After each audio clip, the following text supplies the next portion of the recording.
I often write that to grieve is to love and to forgive. People naturally ask, what do I mean? To forgive. I have this idea that of all the things that happen to us in this world, nothing requires more forgiveness than death.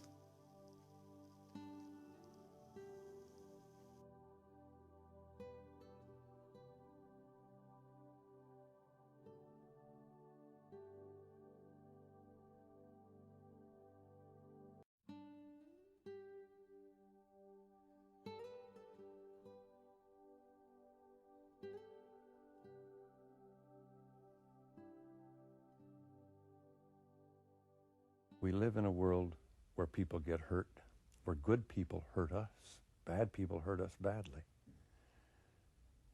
That's a fact about reality.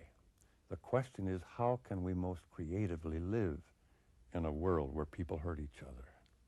I think God is saying to us, I tried forgiving. It worked with me. I invite you to try it on each other. In the long run, it's the only remedy for pain you didn't have coming and pain you can't get rid of.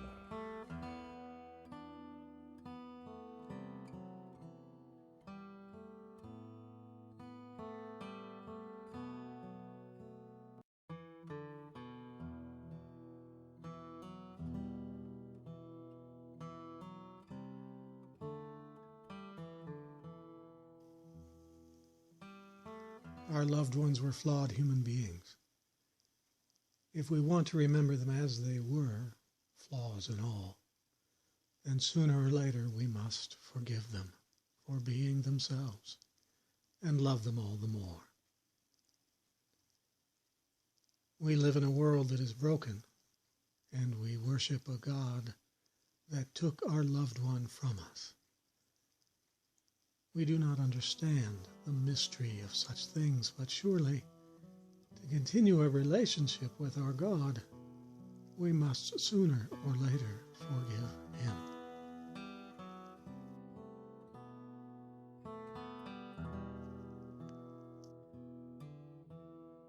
Forgive God? Who do you think you are? And yet, at times, that is precisely what we need to do.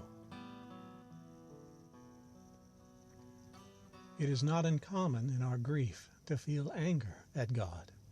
Disappointment, betrayal, abandonment, it's all very normal. Perhaps this is because we do not understand Him. Fair enough. But God understands us perfectly. Forgiveness is not entirely for the person or deity we imagine has wronged us. Forgiveness is also for ourselves, to free us from the burden that will stay with us all of our lives. God understands this, and so, if I dare say it, He understands our need to forgive Him, and perhaps in so doing, forgive ourselves.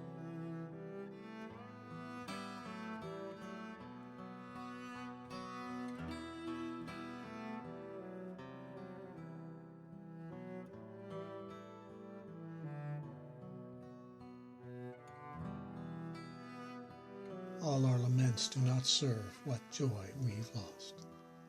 We call, but those we call do not return from the grave. We call, but those we call will not return again. All these laments do not serve those we mourn. All these laments do not serve our joy now lost. We may call, but they do not return from the grave.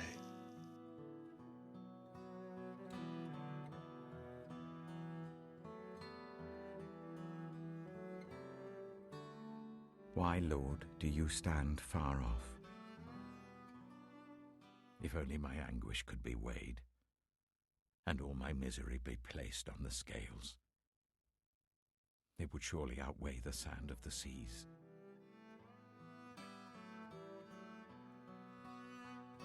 My eyes are dim with grief. I call to you, Lord, every day.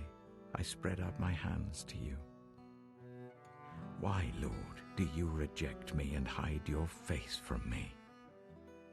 You have taken from me friend and neighbor. Darkness is my closest friend. I say to the people in Japan after the tsunami, when I'm speaking on that, I'll often show this photo of an actual photo of a mother 1 year later who would go to the little school where her daughter died, and every day spend time going through the boxes of things that they picked up on the beach and in the school, looking for some scrap of memory of her daughter.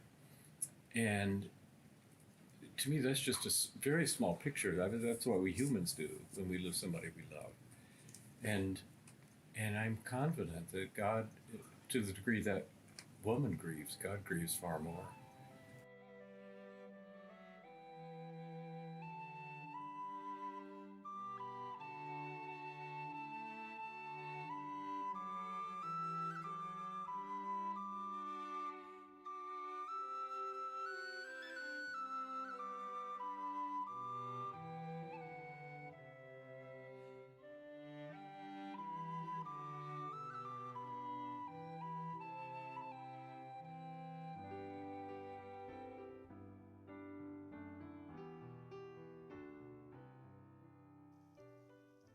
My daughter Jessica died of a heroin overdose.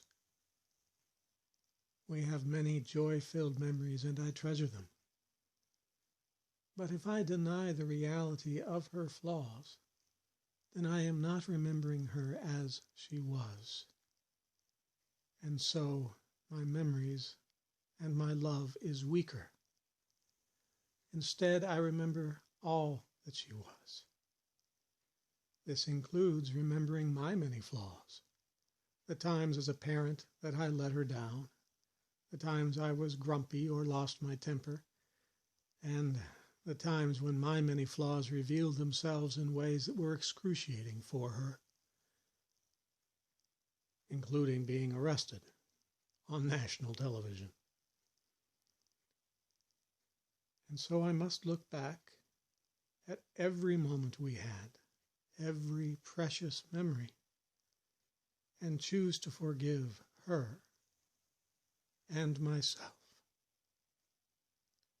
Yes, I was flawed, but I tried the best I could. I cannot go back now, and I cannot fix it. All I have is this life ahead of me and these memories.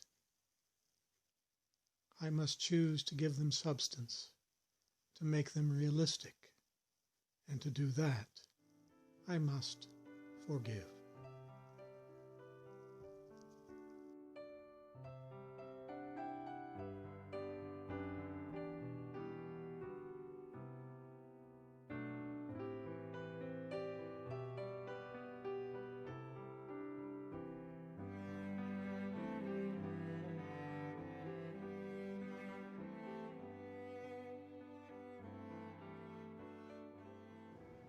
I did not know the work of mourning is like carrying a bag of cement up a mountain at night.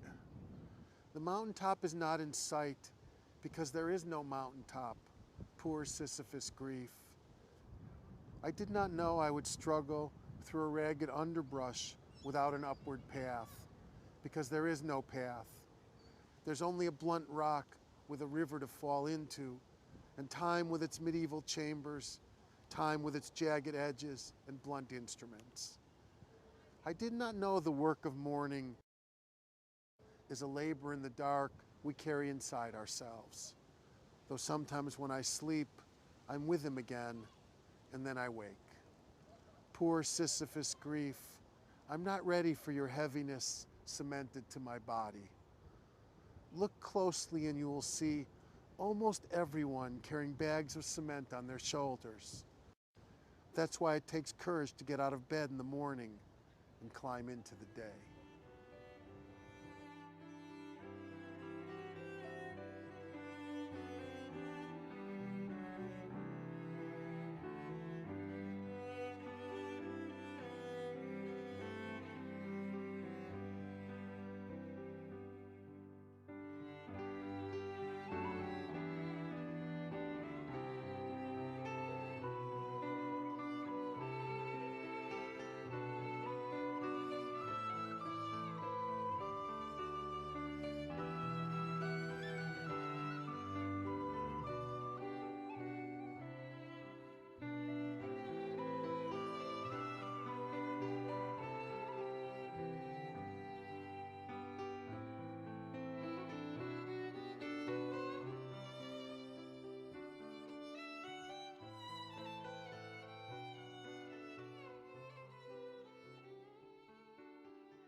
Acceptance, written in capital letters, a special headline. Acceptance, its name is in lights.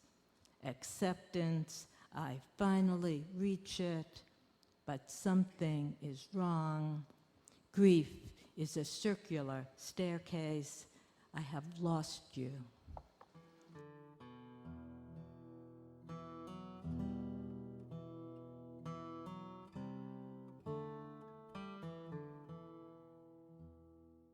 We also are flawed human beings. It is all too easy to remember the many slights, real and imagined, that we inflicted upon our dead loved one. This type of remorse, guilt, shame can cripple us. Sooner or later, we would be free. We must forgive.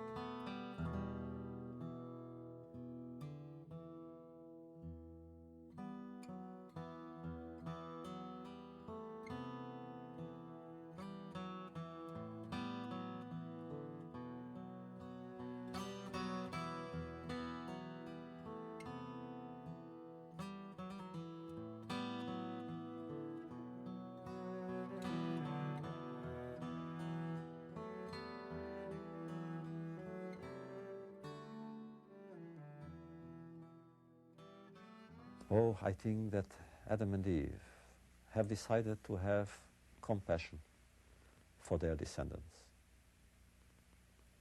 First, to give us a lesson that we can always build on ruins.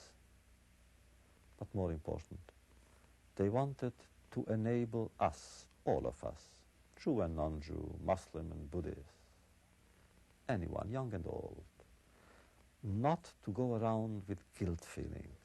We can go back to Adam and Eve and further and higher without any feeling of guilt.